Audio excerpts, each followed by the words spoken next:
Good morning, this is John Stritzinger, and we are working on our session 4. And in session 4, we're going to be going through installing and maintaining Fusion Developer, which essentially is the platform that we use to deliver FusionShell just without the open source installation. So this is sort of for a supervisor or an expert who might have a panel server already installed. So if you're working with us, the first thing we want you to do is download GitHub Desktop. And you can do that by going to desktop.github.com. And what GitHub does is it syncs repositories from the internet to your local workstation. So if you're installing a service, you can do that from GitHub, and I will show you what the result is. I'm not going to walk you through that, but there is a Windows version and a macOS version of GitHub. And if you do not have a Mac or Windows platform that you're working with, you can do the same thing with Linux, but you have to do it sort of manually. So I'm not going to cover that today, but you can do a git clone from a Linux machine to GitHub, and it works the same way. It's just it doesn't have this fancy desktop. Now, the reason why the fancy desktop is important is you can actually manage and create packages with GitHub Desktop, and so you can model and repost to the internet with this client. So it's kind of important if you're a developer. So anyway, I have downloaded GitHub Desktop already and installed it, and I will take you through that in just a second. And what it looks like after you install is this, and you get the ability to create a new repository on your hard drive. You can add an existing repository, or you can clone from the internet. So that's what I'm doing here today. But before I do that, I'm going to go to our home page, which is github.com/GreenvilleAssociates.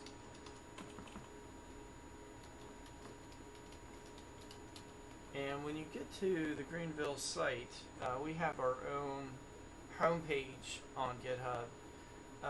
You want to go down here and get one of the platforms. If you're trying to build an intranet, you want to get the intranet package 423. If you have extranet 421, and if you're a developer, we're going to go to 4.7. So I'm going to click on that for just a second. And the path to get to GitHub is right here. So I'm going to borrow this URL, and I'm going to go back to my GitHub, and I'm going to enter the repository name right there. So if I do that, then it automatically tries to pick a local path that'll work for me. So in this case, it is picked a user path, and I'm going to change that because I don't have a lot of space on that drive, but I am going to create a FusionShell directory under the F drive, and I'm going to use that folder. So I am installing Fusion Developer to the local path, and when I hit clone, it's going to go through and start cloning that system down to my local drive. So this is going to take 20 minutes or so, and after it's done, it will essentially give you, when you go to the site, this page. So I have provisioned it already to another server, so I'm going to show you what it looks like. So Fusion Developer, as I sort of showed you through my other sites, it creates a menu system, top and bottom, and gives you the lower menu. And in the current version, I've also installed the power bar, which is what we call the right menu. So this all comes together, and the developer package, when it's installed, will come down, and if you just browse to it, all of this works. So essentially you have a working application on a Windows or Mac PC immediately. If you're using Linux, it also works, but it essentially takes you to, you have to sort of provision the site. So again, I showed you this the other day, but I'm going to bring it back up now. If you've never used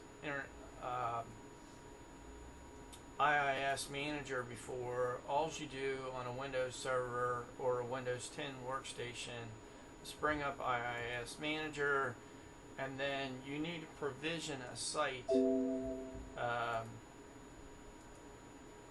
I'm just going to provision a site now to my developer location, and I'm just going to call it developer47.glocation.info, and I'm going to select the physical path to the place that I just created.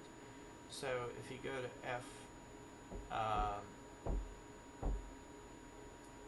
FusionShell and choose that as the root, then in fact I'm going to just choose FusionShell for now. If you choose that as the root, then when you create this site, it will work immediately. So those are the steps for installing the platform. You can call this anything you want. IIS just looks for the folder that it's in, so the name doesn't matter all that much. So whatever you call it is what it's going to be. And in this case, I just made the developer 47 site, and now that works on my machine, assuming your DNS is provisioned. So if your DNS isn't provisioned, you have to go into the DNS manager, and you have to create the let's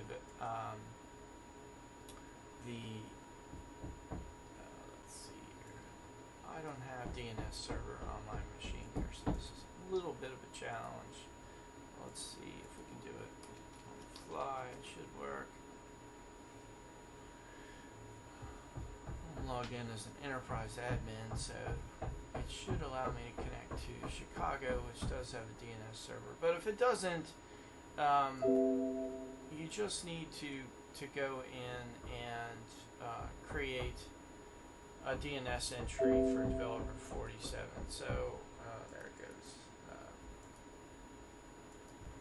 So you go to the forward lookup zone, you find your domain that you're trying to provision to, and you add a reference. So that is pretty much all you need to do to get up and running. Now, the last thing, which is very important, is after you provision the site, what you are going to want to do is go in to FusionShell and change the header file, this header.html. You want to open it with one of the tools that I showed you. I'm going to use Notepad here, and if you go down to the bottom, you can change the A-links and the names of your menu system. So this will take you, if you have any HTML experience, about 10-20 minutes maybe.